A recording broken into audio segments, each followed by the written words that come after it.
O que você sempre quis saber. Cirurgia sem transfusão de sangue.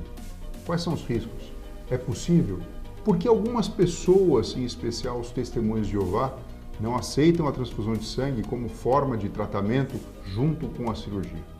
Para falar tudo sobre isso, eu recebo André Cripa Rodrigues, membro da COLI, Comissão de Ligação com os Hospitais. Começa agora o programa Olho Clínico com o Dr. Fernando Gomes.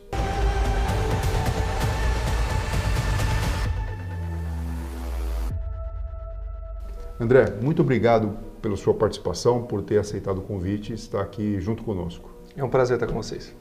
André, explica pra gente, para toda a população, o porquê o indivíduo que é testemunho de Jeová, ele não aceita a transfusão de sangue. Lembrando que eu sei de números, né? São cerca de 9 milhões de pessoas ao redor do mundo que são testemunhos de Jeová e no país aqui, cerca de 1 milhão de pessoas são testemunhos de Jeová. Sim, doutor.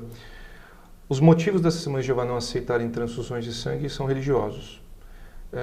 Nós, testemunhos de Jeová, entendemos que o sangue hoje é uma importante terapia na área médica, mas as testemunhas de Jeová preferem ser tratadas com outras opções. A razão disso é que as testemunhas de Jeová já por mais de um século são conhecidas como estudantes da Bíblia. E ao estudar a Bíblia, as testemunhas de Jeová entendem que Deus deixou na Bíblia em vários momentos a ordem de não se usar transfusões de sangue. Naquela época não se usava a transfusão como a gente conhece hoje, né? Se usava como uma forma de alimento e para rituais. Isso não era aprovado por Deus. Então, por entender que Deus fez questão de colocar isso na sua carta ao homem, né, na Bíblia, em vários momentos, então as testemunhas de Jeová também seguem essa ordem bíblica de se abster do sangue. E para nós isso é muito importante, mas a gente fica muito feliz de saber que hoje a medicina tem caminhado a passos largos com outras alternativas de transfusões, outras terapias possíveis e inclusive a gestão do sangue do próprio paciente. Bom, a gente sabe, né, que transfusão sanguínea 100% segura, que é um alvo de desejo, realmente não existe. Existem questões relacionadas com processos imunológicos, questões imunológicas, questões infecciosas, obviamente, né, muito melhores do que muitos anos atrás. Mas, de qualquer forma, muitas vezes o profissional fica com receio de fazer um procedimento de um tamanho maior, conforme ele aprendeu, sem esse recurso. Eu, particularmente, eu faço cirurgia sem a questão da transfusão de sangue, já operei alguns pacientes, testemunhos de Jeová, crianças mesmo, sabe, com crânioestenose, mas obviamente existe toda uma preocupação em especial e um preparo para que esse procedimento aconteça com segurança e a gente entregue tudo, né? Melhora a clínica do paciente e também a não transfusão, obviamente com toda a equipe integrada. Eu queria, André, que você comentasse um pouco, porque eu sei que você tem conhecimento teórico e técnico sobre isso, sobre as formas e estratégias que podem ser utilizadas. Eu vou citar alguma delas aqui, né? A hemodiluição normovolêmica, a questão da suplementação com ferro, a utilização da eritropoetina que estimula a formação dos glóbulos vermelhos antes do próprio procedimento cirúrgico, a utilização de um recurso tecnológico chamado Cell Saver, então é uma espécie de um aspirador no qual, durante o procedimento cirúrgico, porque é natural que exista algum grau de sangramento, esse próprio sangue do indivíduo seja reaproveitado em tempo real e devolvido para o paciente. Mas eu queria que você explicasse um pouquinho, porque eu sei que você tem conhecimento técnico sobre isso. Não chega nem perto ao seu, doutor, mas eu posso falar um pouco sobre as técnicas que os médicos que decidem tratar testemunhas de Jeová têm usado, e são mais de 100 mil no mundo todo. Algumas dessas técnicas estão sob o pilar do PBM, do Patient Blood Management, que é uma técnica hoje muito utilizada para a conservação do sangue do próprio paciente. Então, ao invés de se transfundir um sangue homólogo, é preferível se fazer uma boa gestão do sangue do próprio paciente. Então, como o próprio doutor disse, questões imunológicas são preservadas usando o sangue do próprio paciente. Então, quando é possível planejar uma cirurgia, é possível avaliar se esse paciente vai entrar num cenário cirúrgico anêmico. Então, se você retarda essa cirurgia corrigindo a anemia, as chances de você não realizar uma transfusão no intraoperatório é muito pequena. Então, talvez pensando em algumas técnicas muito simples, é possível vencer esse desafio. Há também a velha máxima de que antes os problemas das transfusões eram resolvidos no banco de sangue, mas agora não mais. Agora ele é resolvido na farmácia, é resolvido numa técnica multidisciplinar com profissionais de diversos níveis atuando no paciente em diversos momentos da sua jornada cirúrgica. Então, fazendo um planejamento e cuidando desse assunto, é possível, inclusive, criar protocolos para cenários emergenciais, o que é o grande medo dos médicos hoje, né? Encontrar um paciente politraumatizado, por exemplo, que precise de uma transfusão de sangue e sabendo que ele é um paciente de Testemunho de Jeová, o que fazer? Então, existem inúmeros protocolos hoje que demonstram isso.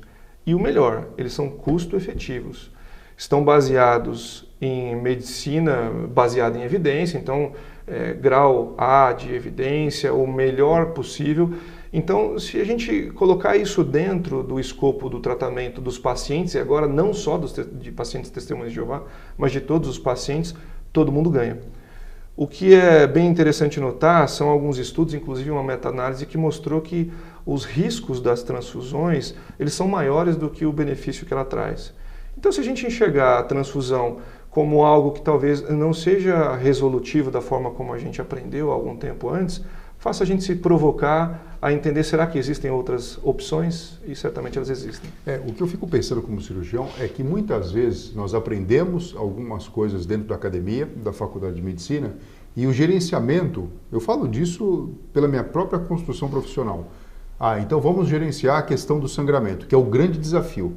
Então eu opero idosos, eu opero pacientes adultos e faço neurocirurgia pediátrica. E o grande detalhe da neurocirurgia pediátrica é que você tem um indivíduo com corpo pequenininho e a volemia, que é a quantidade de sangue que existe no corpo, muito restrita. Então, o sangramento, por exemplo, de um tumor intracraniano, quando eu vou fazer num adulto, ele é mais tolerável em termos de volume do que num bebê. Um bebê, dependendo do quanto sangra, ele pode, inclusive, morrer na própria mesa de cirurgia. Isso é a grande preocupação. E o que a gente aprende na academia? Até onde vai essa discussão bom, você fez a solicitação da reserva de concentrado de hemácias? Olha, se você não fez, você não está cuidando disso. Mas isso é pouco, isso é raso, quando a gente percebe que existem sim estudos, evidências e uma preocupação adicional que pode ser feita. E quando a gente recebe uma provocação, no bom sentido, por uma parte considerável da população, a gente está falando de 1 milhão de pessoas no nosso país. Não é verdade? Sim. Então, assim, por que não estudar um pouco mais e ir um pouquinho além em relação a isso? E, obviamente, esse benefício ele vai transbordar para todo o resto da população. Sim. Primeiro, você vai usar de uma forma muito mais consciente para o indivíduo que não é testemunha de Jeová. Isso vai trazer uma preocupação muito maior com a cirurgia, sendo que muitas vezes a sua preocupação ela vai envolver também esse aspecto. E você vai evitar uma transfusão que não precisaria ser realizada.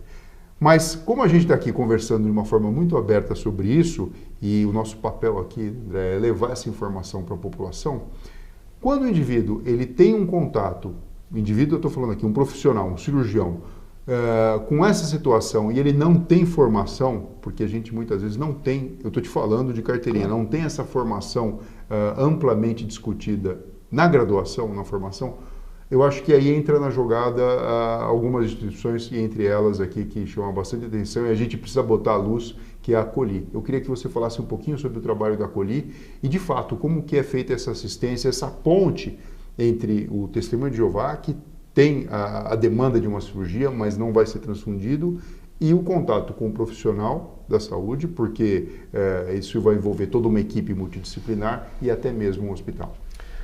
A Comissão de Ligação com Hospitais é um braço assistencial das Testemunhas de Jeová. Nós apoiamos os pacientes e a instituição de saúde e seus médicos a conseguirem estar na mesma página com respeito ao seu tratamento de saúde. Como você bem falou, na academia, o assunto das transfusões, eles são deixados de lado, né? Muitas vezes eles estão na residência e se o seu preceptor é um médico que é mais liberal, você vai ser liberal às transfusões. Se ele é mais restritivo, você também vai aprender a ser mais restritivo. Mas o fato é que a Comissão de Ligação com Hospitais, ela pode fazer um papel de ligação muito importante nesse momento, de que muitas vezes é um momento tenso, de crise, né? Onde o médico quer tratar o paciente, não quer perder o paciente, e muitas vezes aprendeu que o paciente de Testemunho de Jeová ele quer morrer, ou ele quer de alguma forma ser mártir ou coisa assim. Muito pelo contrário. Se o paciente de Testemunho de Jeová não quisesse ser tratado, ele não iria no hospital, né? Ele ficaria em casa orando para Deus, mas não é essa a ideia, né? Ele foi buscar o hospital, foi buscar o médico, porque nós confiamos nos médicos e queremos continuar trabalhando juntos. Nosso site, jw.org, os médicos podem entrar em contato com uma comissão de ligação comissão de ligação com hospitais em qualquer lugar do mundo. Atualmente, nós temos mais de 86 escritórios no mundo, em 6 continentes. Aqui em São Paulo, especificamente, nós temos mais de 100 membros treinados para auxiliar os médicos em casos como esse. Nós podemos trazer material médico-científico, podemos organizar uma consulta de segunda opinião. Você pode falar com um colega seu que já talvez tenha mais mão para tratar de pacientes de Testemunho de Jeová, que já lidaram com situações como essas. Então, o nosso papel é de apoiar. E, por último, e não menos importante, nós reforçamos algo que para nós é sagrado, é a relação médico-paciente. Nós queremos fazer com que essas duas pontas estejam cada vez mais próximas uma das outras e, por isso, talvez traduzindo o idioma de um para o outro e abrindo essas possibilidades científicas, éticas e legais, isso pode ser um ponto de apoio muito importante para o tratamento do paciente. André, para a gente fechar aqui com chave de ouro, eu vi que você, quando falou de... E a gente que é médico gosta muito de estudar, viu? Quando você falou sobre isso, você tocou aqui, você falou, a gente já tem selecionado um material científico, tá? Que fica disponível gratuitamente para qualquer pessoa que queira saber mais sobre isso. A gente pode deixar um link aqui. Claro. E qual que é a outra forma da pessoa ter um contato físico com esse material? Esse material está disponível no nosso site, jw.org, e se vocês quiserem ir direto para a área médica, é só /medical. Esse site, inclusive, é o site mais traduzido do mundo. Nosso programa de educação, ele é um programa que visa o mundo inteiro. Então é possível ter material traduzido de estudos científicos do mais alto nível para que você possa utilizar ele em cenários dos mais diversos. Aqui, por exemplo, nesses documentos de estratégias, eu trouxe 2 especificamente. Um deles fala como evitar e controlar a anemia sem transfusões em pacientes em cenários cirúrgicos.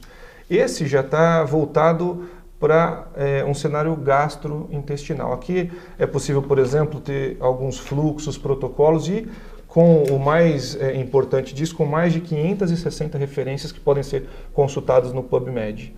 Então, se eventualmente o médico tem um caso de uma testemunha de Jeová ou um outro paciente que ele acha importante não utilizar um hemocomponente, ele pode utilizar desses protocolos e do nosso site para obter informações que estão resumidas, sumarizadas à mão do médico. André, muito obrigado pela sua participação, obrigado por compartilhar todo esse conhecimento conosco. Foi um prazer. Pessoal, a gente fica por aqui.